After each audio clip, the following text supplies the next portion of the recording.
Hey everybody, back with another Lego review or showcase.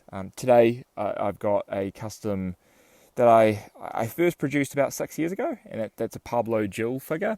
So what you're seeing on screen is probably the third iteration that I've done of this character, and it is getting to a point where I feel it's pretty close to the image I've got in my mind of it.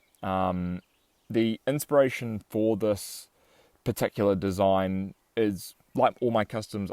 The ultimate aim is to try and get them to a state where it looks like they could appear in a real Lego set from a particular time frame or year. So for this particular iteration, it was very much so driven around the idea of whether or not this sort of figure could appear in a 2002 Attack of the Clones Star Wars release set. That's always been the aim for it, and I think I've gotten pretty close with this iteration. You know, it's not perfect, and I suppose those are just the limitations of producing something completely in-house from, you know, the initial sculpt all the way through to the final product. But as you can see, the colour I've gone with here is a quite a vibrant orange, again, looking to kind of capture that more colourful era of Lego. I would say sort of, you know, pre-2005, you had quite a few vibrant sets, and it still felt quite a bit like Lego. So